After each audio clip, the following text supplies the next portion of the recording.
Okay. You can go ahead now. Nice. You could just make me be able to record, share, please. I just want to show you a little small presentation. Okay. Oh, just to highlight, I'm Jimmy Huggins, by the way, and I'm the disaster coordinator at Habitat for Humanity, Trinidad and Tobago. How do I how do I allow you to share screen? If you want, you could just make my co-host. Yeah, I will make you a co-host. Because I just fight up for that same screen share, so I just make people our co-hosts also. Make co-host. Make you host. Hell. Nice. All right. So I'm just gonna just a small presentation. It won't be boring.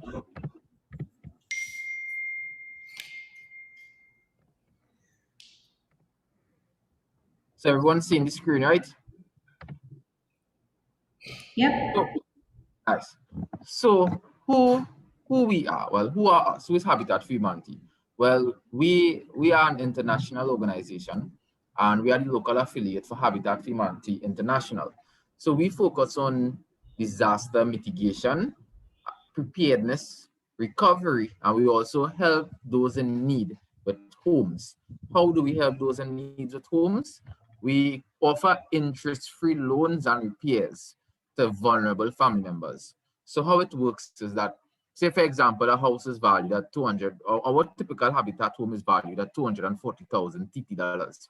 So say for example, if you take a loan from the bank to build a house of 240,000, after 30 years, you're paying at least 100,000 in interest for the lease. So you might pay at least 350,000 in total after the 30 years from TTMF. But what Habitat does is that we actually offer interest-free loans, and then we go to donors, and the donor will actually fund the interest for the individual to assist in building the home. So if this home is $200,000, we know after 30 years it's 350,000, sometimes 400,000. Someone will pay. Sometimes they pay the actual price of the loan because of interest. What Habitat does, the donor will build the home for the person, and when they're paying back, the donor is like technically the donor comes, which is not plenty. Most people would love it because it's way lower than rent. And that revolving fund that we have in existence, we use that to help other families in need. So that is mostly our home construction. We also do that for people who have been affected by disasters. On another hand, because we know there's a problem accessing funds, we collaborate with self-help, and we go to donors and we consult these donors who have been affected by disasters or emergencies in such a way that they do not have to repay. Because let's be real, you don't get affected by a strong wind, your roof blown off. If you could have built or repair, you would have done it. So what we do is once the donors willing to fund these projects, we offer up to a maximum of $25,000 to $30,000 in repairs, but that is provided the funding available. And what we do also, we offer a lot of training to vulnerable communities. Because, for example, look at what happened in St. Vincent. So we try to teach people a lot about disaster preparedness and hazard awareness. So that is one of our big plans. And we want to train as much people from the country in disaster preparedness, healthy housing habits. And we actually have a scholarship course in construction technology training, where we have lecturers and some of the best lecturers in construction teaching those on how to build a home, a basic home.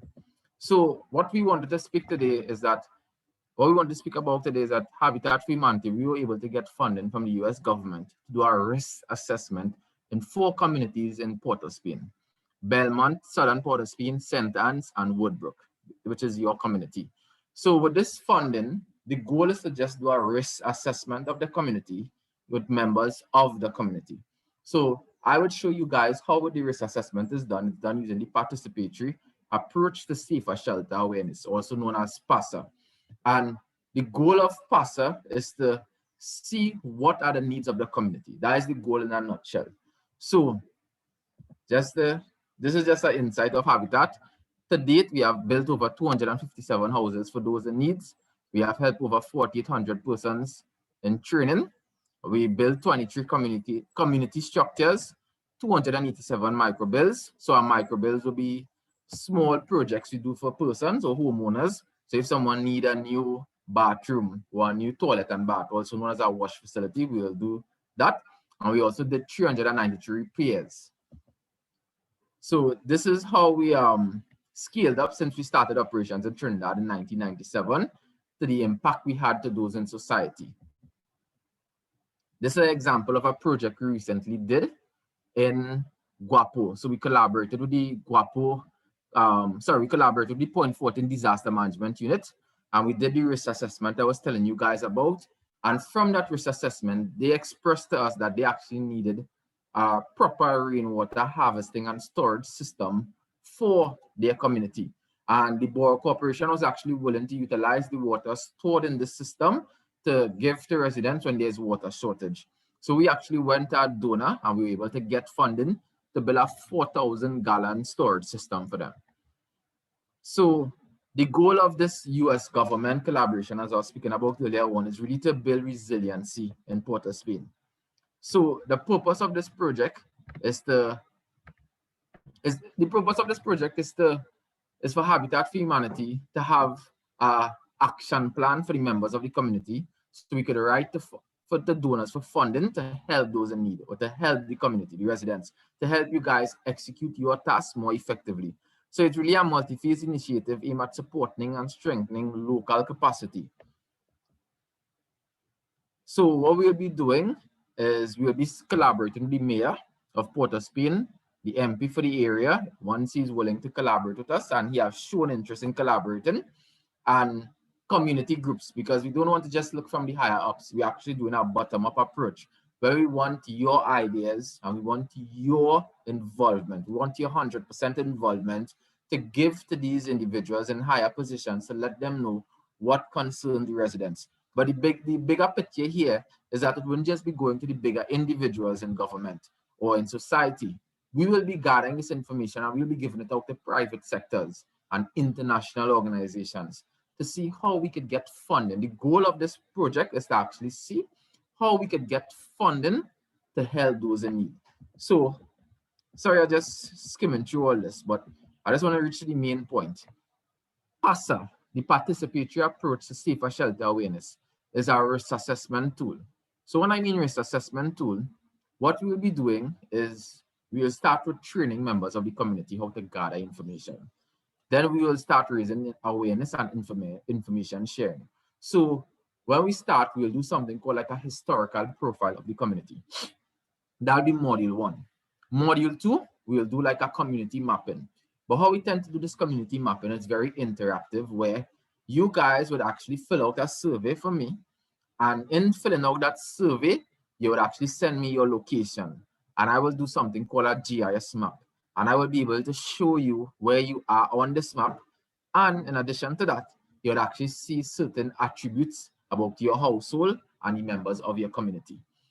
In addition to that, we also have something called the frequency and the impact of hazards, where I want you guys to communicate to me what hazards impact your community and how frequently they do. So for example, I know Woodbrook face a lot of certain parts, of our Peter Avenue face a lot of flooding. I want that from the members of the community, even though you maybe tell countless ministers or countless ministries or made countless complaints, it's the first time you're making a complaint to Habitat. And as I say, I'm not coming to thief out all your head or to lie to anyone. My goal is to gather this information, and I'm telling you how I'm gathering this information. And when we have this in a document, we have lecturers, we have consultants that are going to design a report based on the information gathered. And our goal is to utilize this information to write to local and international donors, asking them to fund projects in the community. So even though it is not guaranteed, it's a risk we're taking, moving with faith, and the goal is to help everyone. It's neutral. Then we do something called safe and unsafe shelters. It just dies modules 4 and 5 after the frequency and impact of hazards. And with those safe and unsafe shelters, we just teach you guys what is considered a safe shelter, that unsafe shelter, and how you can make recommendations or solutions. Then we do our next module called Planning for Change. In that Planning for Change module, we look at how we could implement projects in the community that are sustainable. So I want as many ideas from the community as possible. So if you personally believe that you need a drain in street number 1, tell me that. We put that down there. We put an action plan of how we plan to execute it, when we plan to execute it, hopefully when funding is available, if funding becomes available. And after that, now we put an action plan of how we're going to do it. For example, who will take the lead in managing the project if the fund is available, or the funds are available. So our action plan will guide us in that. Then we put a problem box, that is module 7, where we put potential problems we may face in the execution of our duties. And then lastly, we end off the PASA session, part 1 of the PASA session, with our monitoring and evaluation plan, where how we will evaluate the progress of our work within the community, and short-term goals, which is up to 2 years, long-term goals, 2 to 5 years, medium-term goals, 2 to 5 years, and long-term goals, which are 5 years and more. After that, we do something called a GIS mapping of the entire community. So remember I was telling you in module 2 where we do a community mapping of the participants of the PASA. We do a GIS mapping of from at least 50 households. We look for at least 50 households. So we could utilize that data to strengthen our proposal when you're writing to donors. And that GIS mapping is where you gather information on if there's a special needs home in the community and have 30 members or 20 members, residents staying at that home. We could do a GIS mapping where when we click on that home on the map, you could actually see how many residents are there, what ailments they have, and what are their vulnerabilities. The reason why this is important, God forbid, if there's a scenario or a need where they have to rescue anyone in case of an emergency, we have up-to-date information. And what we at Habitat will do, we will regularly update this information yearly to ensure it is accurate. We have support from the Port of Spain Disaster Management Unit with us. We have the mayor, actually, he's willing to support us in gathering this information with members of the community. And when we gather all this information, as I said before, the main goal is to create proposals to write to donors to fund these projects entirely free. Now, as I'm going to make a promise, it is not guaranteed. So we're moving with faith, we're taking a risk. But I always believe it's better to try and fail, not that we want to fail, than fail to try. And that is really the goal of the proposal. We also will be offering training to you guys after what happened in St. Vincent. And after we see what happened last year and in the past 3 years in Trinidad and Tobago with all these rainfall, we offer exciting disaster preparedness training and an early warning system training for members of the community. So it is very informative and exciting. And it's about hazard awareness and information gathering. So I know you guys will enjoy it. And the goal really is to build capacity and build resilience in the Woodbrook community. That is the main goal. So our goal is to see how many projects, the end goal is to gather how many projects we need for this community, put a designated cost or an assigned cost or an estimate to these projects, and then we at Habitat. So if we know our drilling costs 200,000, just an estimate, our prices will be cheaper than government prices because we are an NGO and we know how to break down costs. If it's $200,000, we will write our donor and we'll say, hey, we need $200,000 to build this drain. Are you willing to fund this project or not? That is in a nutshell. Obviously, it won't be like that, but that is the goal. So our goal is to advocate. We're not begging. We don't like to beg. We advocate on behalf of the community, and we have international reach. That's how we were able to get funding to assessment, and the US government is actually showing interest in certain parts of Port of Spain. They actually want to see what are some issues the community facing and how they can help in solving these issues. So we have a foot in, but the goal is really to gather substantive information and data to prove the validity of what information we have and what are the problems the community face. So you guys understand, or you want to ask me any questions?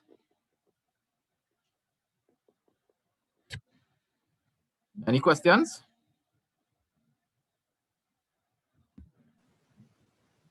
No questions? Nope, nothing yet.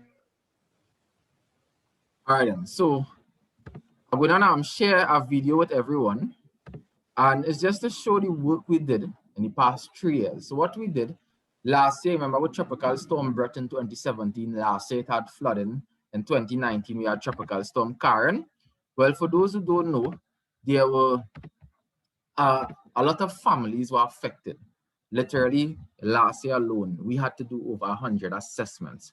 So what Habitat did, we collaborated with a donor, 2 donors. We collaborated with the Public Bank and Proman group of companies. And we gathered millions in funds. And we helped hundreds, not joking, we helped hundreds of individuals in Trinidad free of charge based on the funds we received. So this is just a video, a 6-minute video showing you guys how we assisted those in need. And just take a look so you could actually get a hand to see the work we do at Habitat for Humanity. Begin with the latest on the 2-day flooding which has wreaked havoc across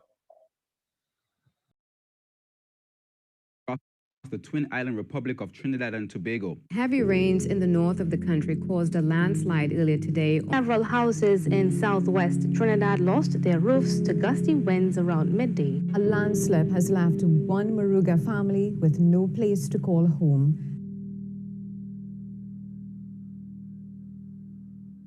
My name is Annette Ayong Majid.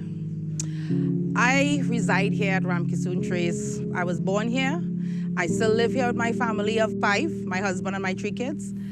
And my story is one of a very interesting one. Back in 2017, I remember that date so clearly. It was September 4th. The weather just changed. Place just got black. We wasn't even in hurricane season yet or anything like that. And we heard a loud crash. I was home alone, I think. And it come down onto the house. I called them. I called Pastor Steve. I said, Pastor Steve, pray for us, because like I didn't know what to do. The place started to crack, walls started to fall, floor started to drop. And he was like crying and stuff. He was on the road. He was studying if the whole house would go down. It collapsed. We saw it going down. And it was scary and frightening. My daughter's personal belongings, from Pampers and clothing and everything, was destroyed. The foundation of the building was actually ripped out. It was no longer there. So all of us ran outside and we went to the back. When we looked, is the whole bank from on top. It was sitting on my house. Words cannot explain that. It have no words for that. You know, when you're working so hard for so long to build something so comfortable for your family and just see it go in a split second like that, it was not a pleasant moment. We give up all hope. And I tell the members of the workers, say, if only can't help we, who will help we? Where will we go? It could never be a good experience to sleep or lie down and your roof is off your house and you're staring into open sky.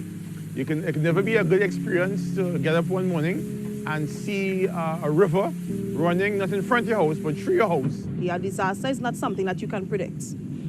It's always an event that when it occurs, it leaves you in shock. It leaves you with a sense of hopelessness. It gives you an unexpected reality. And it leaves families with children in a state of disrepair. The child, of course, may not understand the economics of the situation, but he certainly does understand the despair of the situation that he or she may be in.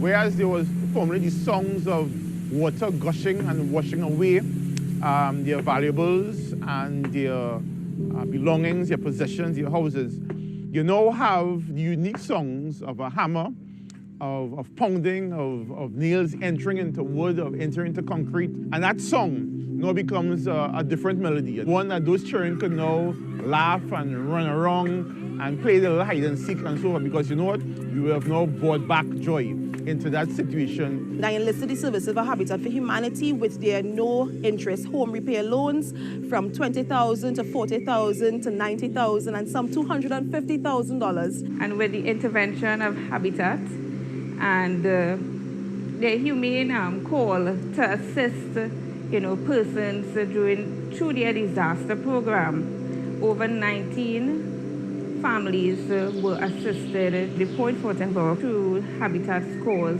to provide material to get these families home back up even before the Christmas holiday. As the workers came and they measure the usual thing, and then see they pulling up the steel and the wood. Still, I just couldn't believe it. I am very happy to be part of the collaboration in terms of Republic Bank's involvement with Habitat for Humanity. For our ability to help the community would go a long way. They do one big retaining wall for us. That was awesome. That was pretty awesome. And we still get help to complete our house here. And today, I could speak that I'm so proud that Habitat helped us to finish and we can move in our new house. Without them, there is no us, so it is important that we always have these type of collaborations so that they also know that we care about their well-being and their success. To the supporters, the people who would put in their money not knowing where it's going, right, and who it's benefiting, right? I am here to say thank you, because without you guys doing this, it wouldn't be possible.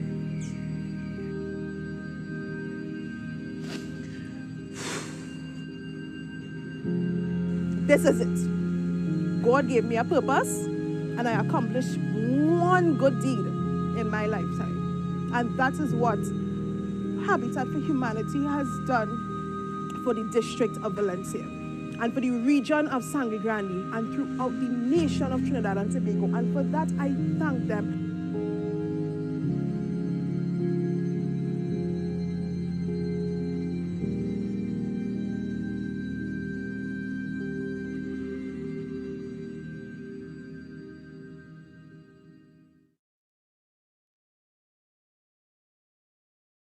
Begin with the latest on the two.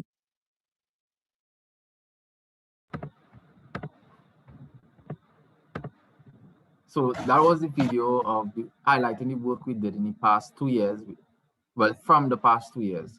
So to end off today, my goal is really to gather some members of the community who will be willing to participate in the PASA trainings to do the 8 modules I discussed online.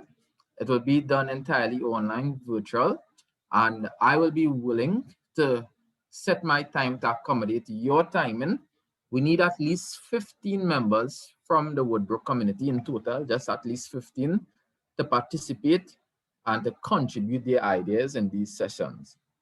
The sessions will be really, even though it's 8 modules, it will be broken up into 6 sessions over 6 days, but will be over 2 months.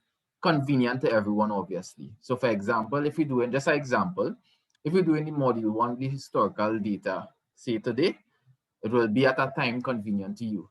And then we'll do module 2. After that meeting, we'll do it at a time convenient. So if you guys want to do module 2 on the same day or 2 days after, I will do it at a time convenient to everyone.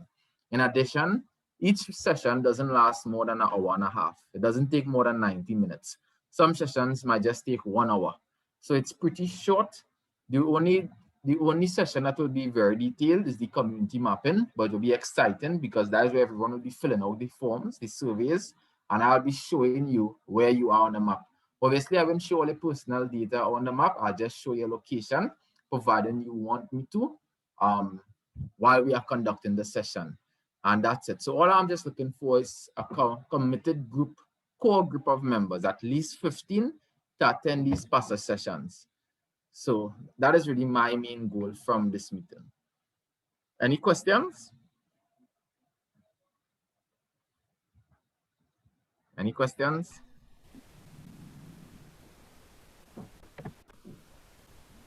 No questions?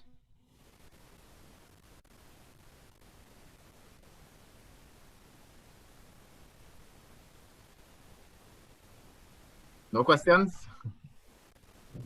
Celeste, did you want to say something? Because I see you unmuted your mic.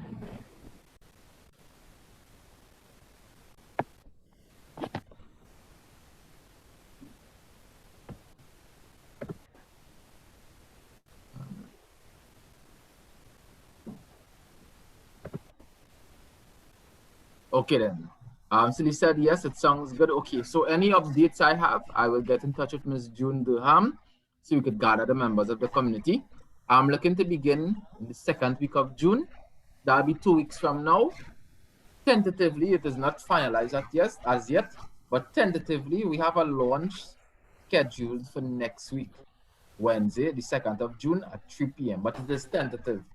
So when the date and time is confirmed, there will be an invite from the mayor of Port of Spain, and I'll ensure I send a personal invite to Ms. June Durham so she can invite all the members of the community. Okay? So I just want to say thanks to everyone for attending today's session.